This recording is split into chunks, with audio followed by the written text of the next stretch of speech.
Bahrain കേരളീയ സമാജം പൂവിളി 2012 ഓണാഘോഷത്തിന്റെ ഭാഗമായി കമ്പവലി, കബഡി, ഇഡലിതീറ്റ മത്സരം എന്നിവ നടന്നു. സമാജം ഡയമണ്ട് ജൂബിലി ഹാളിൽ നടന്ന മത്സരങ്ങൾ കാണാൻ നിരവധി പേർ എത്തി. 21 ടീമുകൾ പങ്കെടുത്ത കമ്പവലി മത്സരം തികച്ചും ആവേശകരമായിരുന്നു. ബെസ്റ്റ് ഓഫ് 3 എന്ന നിലയിലാണ് മത്സരം സംഘടിപ്പിച്ചത്.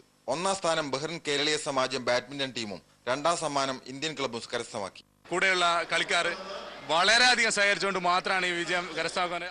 മുൻ ഇന്ത്യൻ പ്ലെയർ അടക്കം പങ്കെടുത്ത കബഡി മത്സരത്തിൽ അവർ ക്ലിക്സ് എന്ന ഫേസ്ബുക്ക് കൂട്ടായ്മ ഒന്നാം സ്ഥാനം നേടി. അത്യന്തം വാശിയേറിയ മത്സരത്തിൽ ഇന്ത്യൻ ക്ലബ്ബ് രണ്ടാമതെത്തി. Very good game. Just playing no. അതുകൊണ്ട് വളരെ സന്തോഷം തോന്നുന്നു. കാണികളുടെ കരഘോഷത്തോടെ ആരംഭിച്ച ഇഡ്ഡലി തീറ്റ മത്സരത്തിൽ 5 മിനിറ്റ് കൊണ്ട് ഉപ്പും മധുരവും കറിയുമില്ലാത്ത 9 ഇഡ്ഡലി കഴിച്ച് ജോളി അങ്കമാലി തീറ്റയുടെ കാര്യത്തിൽ പ്രഥമനായി. ഷംസീർ മാഹി രണ്ടാമതെത്തി.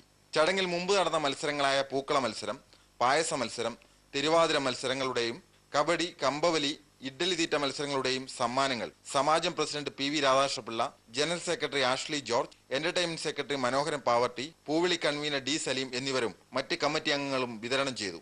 സമാജം ബാഡ്മിന്റൺ ഒരുക്കിയ തട്ടുകട വേറിട്ട അനുഭവമായിരുന്നു. India vision, Bahrain.